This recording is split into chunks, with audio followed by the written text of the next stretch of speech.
L-isfidi u l-opportunitajiet li għandha qudiema l-Unjoni Ewropea llum, 60 sena mit-Trattat ta' Ruma li permezz tiegħu twaqfet dik li llum l-Unjoni Ewropea kienu trattati waqt attività li saret fl-Università u li kienet organizzata mid-delegazzjoni tal-Partit Nazzjonalista fil-Parlament Ewropew. L-attività tmexxiet minn Jonathan Shaw, il-kelliem ewlieni kien il-kap tal-Partit Nazzjonalista Simon Busuttil.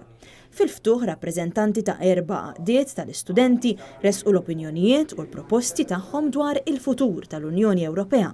L-għaqdiet kienu l-European Studies Organization, Studenti Demokristjani Maltin l-SDM, Jeff Malta u l-Kunsill Studenti Universitarji l-KSU.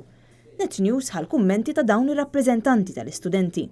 L-ewwel ma tkellimna kien ma' Emanuel Zammit, il-President tal-European Studies Organization. Jiena bħala żagħżugħ student tal-European Studies ukoll fl-Università ta' Malta, nixtieq iktar milli x'nara jiena nixtieq li jkun hawn l-Unjoni Ewropea maquda li tiġġieled kull tip ta' qasma, pereżempju qed naraw il-far-right li qed naraw jikber kemm fl-Ewropa kif ukoll mod-dinja. Ġifieri nemmen li għandna wkoll ninaqdu bħala pajjiżi, bħala ċittadini u ninaqdu għal wieħed. Dak li niksbu Unjoni Ewropea maquda. Gabriel Mikallef, il-President tal-SDM. Jiena nemmen li bħalissa l-Ewropa għaddejn pjuttost challenges kbar ħafna, però mhux impossibbli. Nemmen li hemm lok fejn jintloħoq kompromess u nemmen li bl-irwol taż-żgħażagħ bl-opinjoni tagħna l-istudenti nemmen li l-idejat jistgħu jkomplu jġeddu l-Ewropa li tant noħżu. Emma Grek, il-Viċi President ta' Jeff Malta. Dan huwa proġett inkredibbli, letteralment hemm daqs kemm hemm nies involuti, però l-Unjoni Ewropea għandha bżonn taħdem iktar man-nies. U di semmejta fl-speech li għamilt qabel,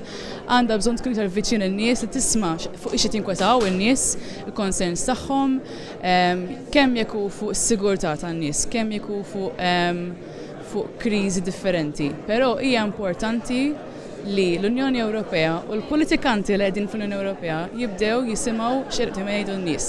Kien imissimbagħad biex nitkellmu ma' Steph Dalli li il-President tal-Kunsill Studenti Universitarji. Il-futur tal-Unjoni Ewropea jibbaża ħafna fuq x'importanza għandu llum il-ġurnata. Naħseb kemm lesti nittakiljaw problemi li qegħdin nintunaw bihom illum flok naħbuhom taħt it-tapit u actually nimxu l-qudiem minnhom naħseb għandna nittakiljaw dawk il-problemi llum biex il-qudiem inkunu iktar b'saħħitna u iktar united flimkien. Naħseb għandna bżonn inkun l-Unjoni Ewropea għandha tħossha li timxi pass il-qudiem biex tkun eqreb lejn is-soċjetà u lejn iċ-ċittadini tagħha biex iċ-ċittadini ħossu li l-vuċi tiegħu huwa qed jiġi mismuh mingħand l-Unjoni Ewropea. Sa dan it-tant fid-diskussjoni il-Membru Parlamentari Ewropew David Casa qal li dawk il-pajjiżi li jridu jissieħbu fl-Unjoni Ewropea jridu jaċċettaw il-valuri tal-Unjoni.